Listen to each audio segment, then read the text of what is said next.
A paz do Senhor, boa noite, tudo bem com vocês? Espero que esteja, a gente vai ficar para a glória de Deus. No capítulo 2 de Ruth, nos apresenta Boaz, um homem valente e poderoso, da geração de Elimeleque. Os termos valente e poderoso refere-se ao caráter inteiro e à influência de Boaz. Além de seu poder econômico, um grande produtor rural, Boaz tinha plantações de cevada e trigo e muitos trabalhadores ao seu serviço. Reunia qualificações e condições para cumprir o papel de remidor.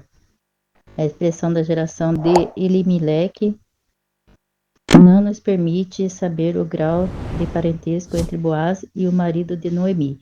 Segundo uma tradição rabínica, era sobrinho como um parente próximo. Poderia ser o Goel, ou seja, o resgatador da terra, que o falecido havia vendido.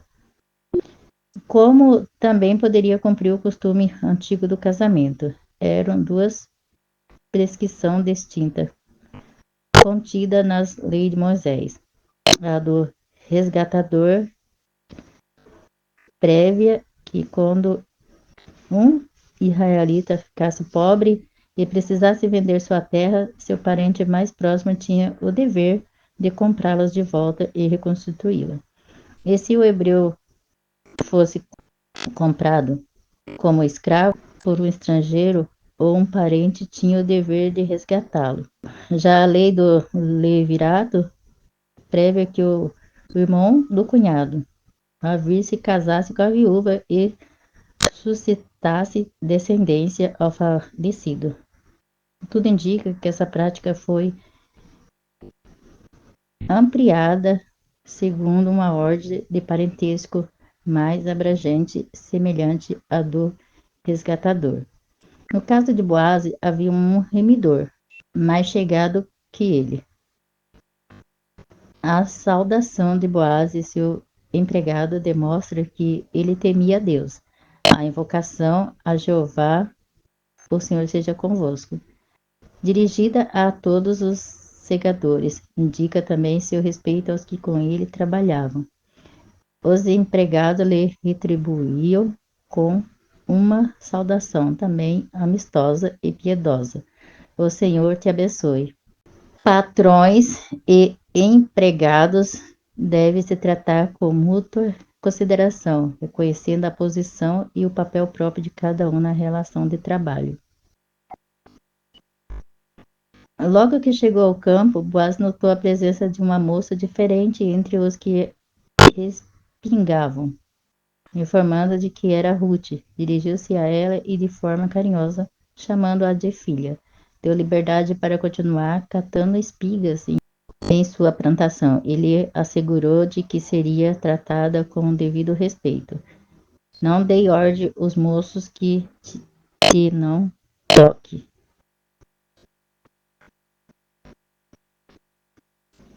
Boaz se preocupou com a segurança de Ruth. Assédio moral ou sexual são atitudes pecaminosas e perturbadoras no ambiente laboral e em qualquer área da vida. Boaz era um cavalheiro muito educado, com todos. Um viver santo não exige que sejamos rudes e descontentes. Jesus é o mais puro dos homens e convivia com todos. A atitude de Boaz surpreendeu Ruth como estrangeira e pobre. Certamente ela tinha receio de como seria tratada, agia em educação e muita discrição. Impressionada com o gesto de Boaz, inclinou-se ao chão e, de forma humilde, reconheceu seu e digna do tratamento que recebeu. Havia uma motivação especial na conduta de Boaz. Ele já conhecia a bela história de Ruth. Um bom testemunho nos abre muitas portas. Boaz conciliava a firmeza moral e sensibilidade, ternura e espiritualidade. O versículo-chave do livro é uma declaração feita por ele a Ruth. Boaz tinha uma profunda compreensão espiritual. Ele lhe reconhecia que o Deus dos hebreus não estava limitado a fronteiras territórias ou barreiras técnicas. E como servo, estava sendo usado para abençoar uma piedosa moabita. Sua palavra tocaria profundamente o coração de Ruth e lhe deram um grande conforto. Uma cosmovisão sécula produz a ilusão de que vivemos em um mundo dos homens apartados de Deus e não afetados por ele. Isso é fruto de uma incredulidade crescente.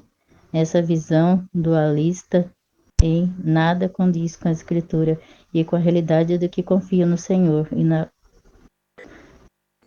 da providência. Ruth decidiu servir o Deus de Israel, em vez de Quemos, o Deus de Moabita, cuja adoração inclui o sacrifício de crianças. Agora, ela começava a experimentar a mão invisível de Jeová, Jirei, agindo graciosamente em seu favor. A lei da semeadura funciona integralmente. O primeiro sinal de ação de Deus foi a escolha, aparentemente aleatória, que Ruth fez indo apanhar espiga no campo de Boaz. Para ela era apenas uma casualidade, quando na verdade era um inequívoco ato de providência divina. Deus tem o controle de tudo e age em favor dos que amam. Quando Ruth retornou para casa e contou onde havia trabalhado, Noemi não escondeu a sua exultação. Uma esperança brotou no coração da pobre viúva. Alguns frutos das nossas ações são colhidas de imediato, outras levam tempo para aparecer. Pela forma graciosa como era tratada, Ruth colhia cereais em abundância diariamente nos campos de Boaz. A colheita garantia sua sobrevivência e da sogra. O trabalho árduo durou toda a estação entre março e abril, e colheu cevada e de abril a julho trigo. Concluindo o trabalho, ficou com a sogra. Uma colheita ainda maior seria feita para ela em tempo oportuno. Nosso Deus trabalha para aqueles que nele esperam. Glória a Deus, aleluias. A atitude da fé de Ruth estava sendo compensada. Sua prontidão em cuidar da sogra levou-a a encontrar conforto e proteção naquele que seria o resgatador de toda a família e que a incluiria na genealogia do Redentor da humanidade. O Deus de Ruth é o nosso Deus. E ele continua agindo por aqueles que decidem se abrigar debaixo das suas asas. Confiar nele é viver fazendo o que lhe agrada, e o mais infalível de alcançar sua misericórdia e favor. Glória a Deus, aleluia. Essa palavra ela está em Ruth, capítulo 2, versículo 12, que diz assim: O Senhor galardoe o teu feito e seja cumprido o teu galardão do Senhor, Deus de Israel, sobre cujas asas te vieste a abrigar. O verdadeiro e puro modelo de bondade é servir uns aos outros de coração, confiando na fidelidade e justiça de Deus. É verdade. Isso aqui é uma palavra do pensador, alguém que acredita nessa prática. Mas é verdade. Nós temos que saber que Deus, ele é bondoso, ele é misericordioso. Se algo deu errado na nossa vida, é claro, se nós confiar nele, acreditar nele, ter aquela confiança, ele vai nos dar aquilo que nós quer. Ele vai nos dar, porque o inimigo, ele é sujo, ele está aí para roubar o que Deus nos dá, né? Se nós não cuidar, não tomar cuidado, porque Deus dá as coisas para nós cuidar. Um casamento é para a vida toda, mas acontece que é até que a morte separe, né? Isso acontece que tem muita gente separando, por quê? Porque as pessoas não estão com o coração em Deus, não estão com o coração na palavra de Deus, porque Deus fala que abomina o divórcio, Deus fala que não é para separar, mas as pessoas separam. Por quê? Porque os homens hoje em dia não querem saber de um compromisso sério com Deus. Aqueles que têm um compromisso sério com Deus, com certeza está lá com a esposa dele. Mas aqueles que não estão com compromisso sério com Deus, vai achar o casamento, mas mais tarde o casamento acaba porque a pessoa está motivada no mundo e o mundo tem muitas coisas para oferecer. O inimigo está aí no mundo oferecendo muitas coisas erradas e as pessoas estão indo de encontro a essas coisas, os prazeres da vida, os prazeres da carne, os prazeres, sabe, de ficar bebendo até tarde da noite, de ficar indo para os bailes. E o que, que pode acontecer, né? Vai acontecer coisas erradas, mas se nós estiver ali na presença de Deus, só pensando em Deus, pensando nas coisas de Deus, que Deus diz na palavra dele, que é para nós pensar nas coisas do alto, não nas coisas de baixo. E aí sim a gente vai poder ter uma vida regada pelos cuidados de Deus. Que Deus está ali cuidando do nosso casamento, cuidando dos nossos filhos, cuidando da nossa vida. Apesar de quando os filhos crescem, e aqueles mesmo que estava em, que nasceu, né? Vamos supor, nasceu em berço evangélico. Eles começam a estudar, aí começam, né, ter liberdade ali na escola. É uma liberdade longe dos pais. E aí eles vão começar a querer fazer coisas que os amiguinhos deles estão fazendo.